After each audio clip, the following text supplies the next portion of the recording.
Habit atau kebiasaan adalah cerminan dari diri kita dan sesuatu yang juga membentuk masa depan kita. Begitu juga dengan keuangan. Membangun kebiasaan mengelola keuangan yang baik adalah salah satu kunci untuk mencapai tujuan finansial kita dengan lebih cepat, efektif, dan efisien. Nah, di video ini kita akan bahas 6 kebiasaan buruk soal uang yang harus segera kita stop. Hai gens, saya Johan dan di video ini kita akan bahas mengenai 6 kebiasaan buruk yang biasa kita lakukan yang justru menghambat kita untuk mencapai tujuan finansial. Kebiasaan buruk pertama, belanja dulu, menabung kemudian. Setiap kita gajian, biasanya uang kita langsung terpakai untuk membayar kebutuhan-kebutuhan yang mendesak seperti membayar tagihan, beli barang-barang pokok, dan nanti di akhir bulan kalau masih ada sisa, baru ditabung. Nah, nyatanya seringkali uang yang tersisa di akhir bulan itu sangat sedikit loh, atau bahkan habis. Malah kadang-kadang minus, karena kita harus bayar pakai kartu kredit untuk mensiasati tabungan yang kosong. Nah, kalau kebiasaan kita seperti ini, kapan kita nabung dan investasinya? Padahal, masih banyak kebutuhan jangka panjang yang harus kita penuhi kan? Oleh karena itu, ubah kebiasaan kamu ini. Setiap kalian terima uang atau gaji setiap bulan, sisihkan sebagian untuk ditabung. Terserah berapa banyak, sesuaikan dengan kemampuan kalian. Bisa 10% dari gaji misalnya. Lebih banyak, lebih baik. Lalu sisanya yang kita pakai untuk konsumsi bulanan. Dengan cara ini berarti kita memprioritaskan diri kita sendiri dan masa depan kita. Cara ini juga bagus untuk memotivasi kita berhemat dan membeli barang-barang seperlunya. Coba bayangkan kalau setiap bulan kita melihat tabungan kita bertambah. Itu pasti bisa memotivasi kita untuk bisa menabung lebih banyak lagi kan. Kebiasaan buruk kedua, ngikutin gaya hidup orang lain. Di dunia digital saat ini, gampang banget buat orang lain seperti teman kita atau bahkan selebritis untuk share pengalaman di sosmed, termasuk pamer kekayaan. Gak ada yang salah sebenarnya, karena itu kan hak mereka sebagai pengguna sosmed ya. Tapi yang salah adalah kalau kita sebagai follower coba-coba ikutan gaya hidup mereka yang di atas kemampuan kita. Padahal kalian tahu kan, kalau yang kalian lihat di sosmed itu belum tentu menggambarkan keadaan aslinya. Saya kenal beberapa orang yang di sosmednya menunjukkan betapa tinggi gaya hidupnya seperti punya barang mewah dan liburan ke luar negeri, tapi punya utang kartu kredit yang nggak kebayar dan nggak punya tabungan sama sekali. Ingat ya teman-teman, tujuan kita mengatur keuangan itu untuk jadi kaya, bukan untuk kelihatan kaya.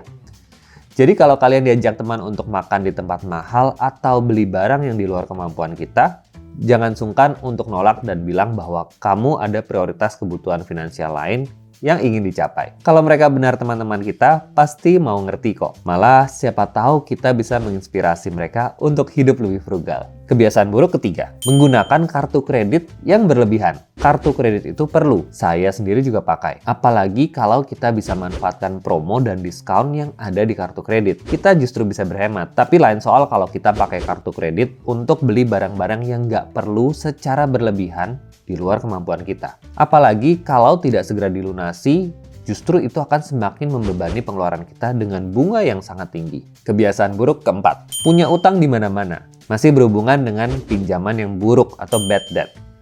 Selain belanja dengan kartu kredit, mendapatkan uang tunai yang cepat dengan cara meminjam, sekarang juga sudah sangat mudah. Terutama dengan maraknya pinjaman online yang sekarang iklannya di mana-mana. Hati-hati ya gens, semakin mudah mendapatkan pinjamannya, semakin tinggi juga bunganya. Untuk pinjaman online itu, bunganya berkisar antara 1-2% per bulan. Kelihatannya kecil ya, tapi coba kalau kita hitung per tahun, itu sama dengan 12-24% per tahun loh.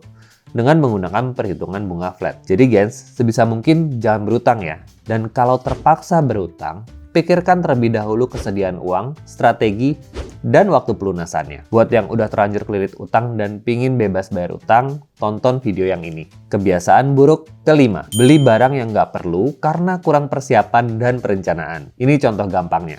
Kalau misalnya kita kepaksa beli payung pas hujan, karena nggak bawa payung.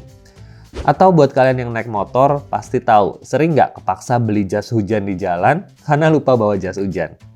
Bisa juga kita lakukan penghematan dengan membawa botol minum setiap hari. Selain melakukan penghematan untuk tidak beli air minum kemasan di luar, kita juga membantu pelestarian lingkungan karena membantu mengurangi limbah plastik dari air minum kemasan tadi. Mempersiapkan keuangan yang baik juga bisa berarti mempersiapkan dana darurat untuk kepentingan yang mendesak yang sifatnya darurat. Bayangkan jika kita tidak memiliki dana darurat, maka kita bisa terpaksa meminjam dengan bunga. Akibatnya, uang yang dikeluarkan juga semakin besar. Melakukan persiapan dan perencanaan keuangan untuk berhemat bisa juga dalam bentuk memiliki asuransi kesehatan untuk melindungi kita dari biaya pengobatan yang bengkak saat sakit. Kebiasaan buruk keenam, menunggu terlalu lama untuk investasi. Ada mitos yang mengatakan bahwa investasi itu nunggu kita mapan atau siap. Padahal, waktu terbaik untuk memiliki investasi itu sebenarnya kemarin. Lebih cepat kita mulai menabung dan berinvestasi, lebih cepat juga kita bisa mencapai tujuan finansial kita. Karena faktanya investasi itu bisa dimulai dari modal sekecil Rp100.000 loh. Jadi nggak ada alasan kita untuk nggak mulai investasi dari sekarang. Ingat bahwa menyisihkan sebagian uang untuk masa depan juga merupakan bentuk apresiasi diri untuk diri kamu di masa depan. Jadi jangan cuma mikirin self-reward diri kamu sekarang aja ya. Nah, jadi sekarang mulai kebiasaan finansial yang baik untuk capai tujuan finansial kamu nanti di masa depan. Selamat mencoba dan sampai jumpa.